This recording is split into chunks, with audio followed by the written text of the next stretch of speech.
You think the system is failing you, but the truth is uglier. The system is working exactly as designed, and it is transferring wealth away from people like you while convincing you to stay calm and wait your turn. In 2026, the excuses are everywhere. Inflation came down on paper, the stock market hits new highs, and politicians talk about stability like it is a bedtime story. Meanwhile, you are still doing the math every month, watching rent eat your paycheck, watching AI eat jobs you were told were safe, and watching your purchasing power quietly bleed out year after year. This is not a personal weakness. This is the mechanism. This is not financial advice. This is financial education. And I want you to listen to the part nobody wants to say out loud. The people who get rich in real crises are not praying for the crisis to pass. They are buying while everyone else is panicking. They are positioning before the window slams shut. I am going to walk you through the pattern the wealthy repeat across history and how it maps to your life in 2026. You will learn the difference between financial panic and economic slowdown, why recovery can still feel like drowning, what the Federal Reserve actually does to your paycheck when it changes interest rates, and which categories of assets the rich quietly accumulate when the crowd finally realizes the rules have changed. And at the end, I am going to leave you with a call to action that is not comfortable, but it is clear. Let me start with a question that should bother you. If the modern economy is so advanced, so efficient, so smart, why does it feel like every year you work more just to afford less? Why do wages lag? Why do homes detach from incomes? Why does one emergency cost you months of stability? And why do the people with the most money seem to get calmer when everything else goes chaotic? Here is what you were taught. Save, invest long term, get a job with benefits, learn a skill, maybe get a side hustle, maybe buy into the market through an index fund and let time do the work. All of that can be true in some worlds, but in 2026, there is a new villain in the story, and its name is not just inflation, it is automation at scale. It is AI replacing middle management, customer support, translation, basic coding, underwriting, scheduling, and entire job ladders that used to employ your parents and then you. AI does not announce itself with a news conference. It just appears in software updates, in call center workflows, in hiring filters, in on-productivity enhancements, and suddenly your role is being streamlined. You are told to retrain, but retraining into what? In 2020, learn to code sounded like a plan. In 2026, AI codes better than most humans. The bottleneck moved. The people who used to compete for entry-level roles now compete with machines that never sleep and never demand raises. And while this happens, the wealthiest class is not standing in unemployment lines. They are not waiting for opportunity. They are preparing for opportunity. They buy assets when prices are pressured. They hold assets that survive stress. They use cash flow, borrowing capacity, and inside access to get ahead of the crowd. Now, you might be thinking, that is conspiracy talk. Fine. Then look at the basic incentives. When economic pain hits ordinary people, it creates forced selling. Forced selling means cheaper prices. Cheaper prices mean opportunity for whoever has liquidity, credit, or collateral. The rich have always had access. What changed is how fast the pain spreads and how quickly the next wave arrives. In the 20th century, there was a period when the United States hit a brutal bottom. From 1929 to 1932, the Great Depression crushed wages, destroyed businesses, and even pushed professionals into the street. Lawyers and doctors stood at street corners because the economy stopped producing opportunity for the average person. And then something happened that the average person never sees. Prices collapsed, but the wealthy did not collapse. The wealthy did the opposite. They used the chaos to reallocate capital into assets that other people had to dump. They got bargains in real time. You do not need to romanticize the past. You just need to understand the rule. When the crowd loses leverage, prices fall. When prices fall, buyers with leverage win. But that is only the start, because the modern world adds another layer of cruelty. Today, the Federal Reserve can stabilize the headlines while the damage deepens behind the scenes. Rates can pause, inflation can cool, and markets can recover, while your purchasing power stays smaller than it was in 2019. Pattern interrupt. Here is the part that should make you angry, not hopeful. In 2026, your salary can look stable on paper and still lose ground in reality because your real cost of living is a moving target. Housing costs, healthcare, insurance, education expenses, and energy prices do not politely wait for the Fed to finish its meetings. When interest rates rise, mortgages and rent pressures do not reverse overnight. When inflation falls, it often falls unevenly. The things that matter most for survival can remain expensive even when CPI looks nicer, so you feel fine according to headlines while your bank account feels like a slow-motion disaster. Now, let's make this concrete with a micro story. Picture a nurse named David, 32 years old, living in the suburbs outside a mid-sized American city. David works nights, picks up overtime, and tries to do everything right. He has a pension plan at work, not a fully funded one, but something that made him feel like adulthood had structure. Then 2024 and 2025 hit. Insurance premiums rise. His car costs more to repair. His rent jumps again because landlords reset rates when financing becomes expensive. He tries to keep up. He does. He cuts vacations, stops buying new clothes, and finally decides to contribute more to retirement. Then layoffs start nearby, not just in tech. Staffing companies cut hours. Admin roles disappear. Some of David's colleagues get moved into float schedules or reduced shifts. The hospital says it is optimizing. It is not optimizing. It is reducing cost because reimbursements are tight and labor is being replaced in parts of the workflow.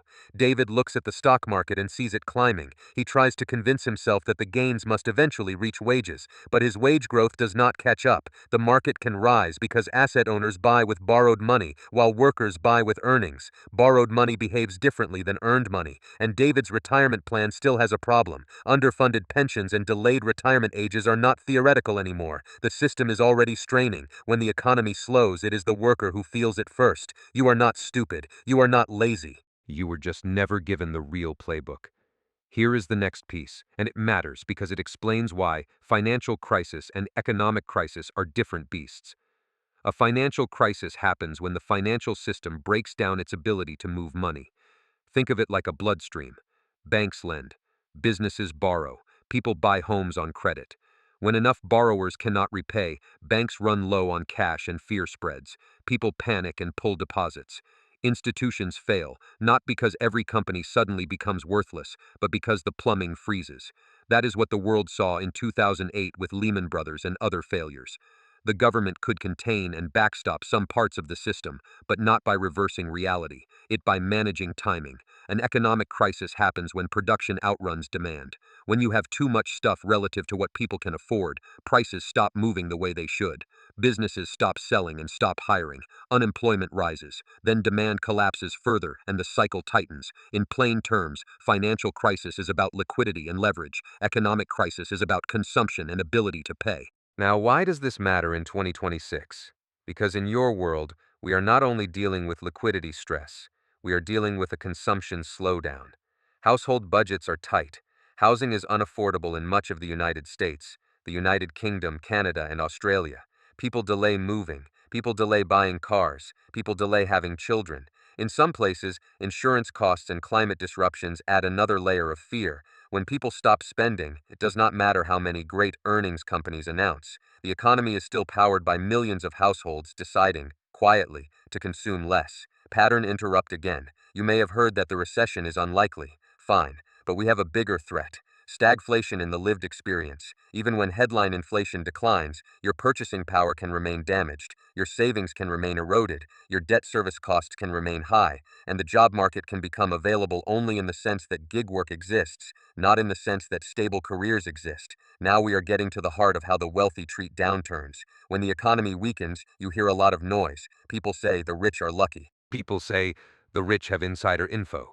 People say the system is unfair. All true, but incomplete. The mechanism is simpler and colder than that. When conditions worsen, three things happen that create opportunity for asset buyers. First, prices fall because sellers need liquidity. They cannot wait, they cannot hold and hope because rent is due. Second, risk premiums rise. That means assets that look dangerous to the average person become discounted. Third, the wealthy gain relative buying power because the desperate get forced out. So what do the rich buy? According to a pattern repeated across decades, they tend to prioritize a small set of asset categories that keep their value under stress and that can be converted into control when panic hits. The modern wealthy do not just buy one thing, they spread risk across categories that behave differently under crisis. Let's name 5 categories. I am going to describe them in modern language, but the logic comes from the same principle: protect wealth and exploit forced selling. The first category is productive land, especially agricultural land. In the last few years, you have probably noticed a quiet boom in land purchases by major investors and ultra-wealthy individuals. Land is not like a stock chart. It is not a fragile promise. It is an asset that can generate value through leases, and it can generate survival through food production. Why does that matter in 2026? Because even if famine is not a headline topic in your country, food and supply chain stress still exist. War, shipping disruptions, drought cycles, fertilizer costs, and climate-driven migration can tighten food supply or raise input costs. In a slowdown, the most essential thing remains essential. People can cut subscriptions, they still need to eat. Now, here is where it gets uncomfortable. Many governments and central banks have been trying to keep the show running through debt. Global debt levels exceed $300 trillion. When debt stays elevated, the system becomes sensitive to shocks. One shock can tighten credit.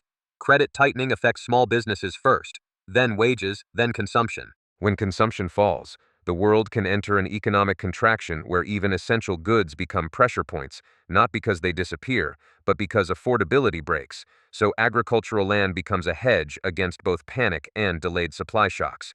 And it is also a hedge against inflation regimes that return after temporary stabilization. The second category is cash-generating real assets that are not purely financial claims.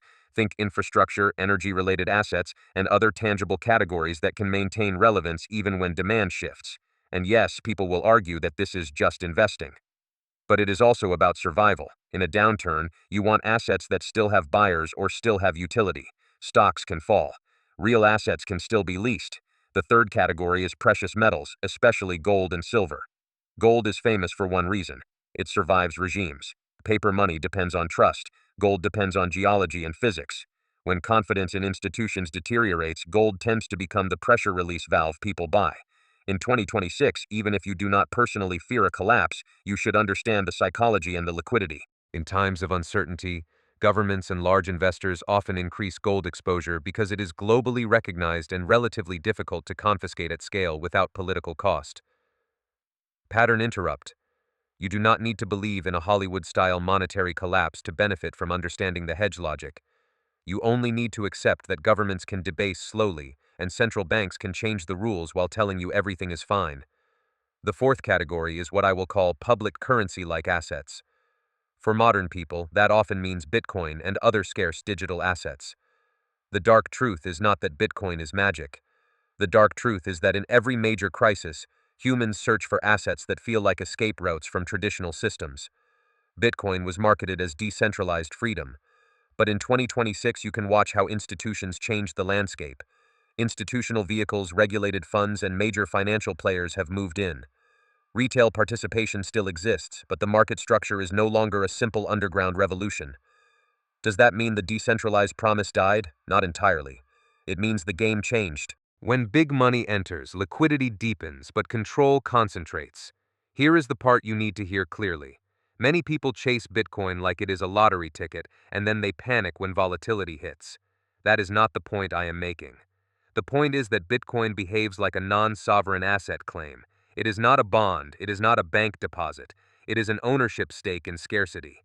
In a world where trust in fiat is complicated by inflation history, and where governments face political limits on raising taxes, non-sovereign assets remain psychologically and sometimes strategically useful. Now, the fifth category is the one that makes people uncomfortable because it is not glamorous. It is cash and controlled flexibility, meaning the ability to act when everyone else is forced to sell. In extreme cases, it can also include defensive tools and practical self-protection in societies, where disorder becomes more likely. I am not telling you to fantasize about chaos. I am telling you to understand incentives. When people feel squeezed, crime and desperation can rise. When insurance markets collapse in certain regions, people migrate and compete for resources. When job security weakens, some households lose stability quickly. In the United States, you can see how soft rules around low-level theft in retail and logistics create an environment where theft can be treated as low risk. Retailers adjust. Online marketplaces change. Criminals resell. That sounds like a crime story, not an investing lesson. But it is part of the same system. When ordinary people have less control, stability erodes. When stability erodes, the cost of being unprepared rises. Now let's connect all of this back to 1932, because the original lesson that wealthy people repeat is not panic and buy. It is prepare and buy selectively. In 1932, the United States was at one of the worst points of the Great Depression, and yet, that is when certain entrepreneurs could buy opportunities at bargain prices. Companies could rent space cheaper, labor could be acquired at lower costs, businesses could purchase inventory when supply outpaced demand. When the economy hits bottom, you get simultaneous cheaper inputs and cheaper asset prices. But here is the trap most modern people fall into. They assume history repeats in the same way. It does not. In 2026, the bottom is more fragmented. Some markets crash, others stay elevated. The stock market can hit highs while the real economy struggles. Why? Because the stock market is a claim on future earnings for companies, and many companies are funded by capital markets and can buy back shares. Also, wealthy investors can deploy borrowed funds into assets during volatility. Meanwhile, real wages lag, real housing costs stay high, healthcare and education costs keep climbing, and AI creates job displacement faster than society can adjust. This is why the crowd is always confused. The crowd is watching one scoreboard while their real life is played on another. So let me pull another micro story out of the air and place it into your timeline. Imagine a software QA manager named Priya, 40 years old, in a major city. She was hired for process knowledge, for testing, for coordinating teams. Then in 2024, automation testing expanded. In 2025, AI tools started generating test cases. In 2026, her company shifted to a smaller team with more automation. Priya does not become unemployed overnight. She becomes underemployed. She is reassigned. Then her pay is capped. Then her role is eliminated during budget planning. She tries to find a new job. But the job ads she sees demand skills she can only build through months of training that she cannot afford without income. She applies. She waits. She gets interviews. She gets rejected. She looks at the stock market and hears experts talk about recovery. She hears the narrative of late-stage growth. She hears the Fed might cut rates. But a Fed rate cut does not automatically restore her job. It might help housing affordability in theory months later, not her immediate rent. And in the background, investors are buying assets. Priya is not the buyer in this story.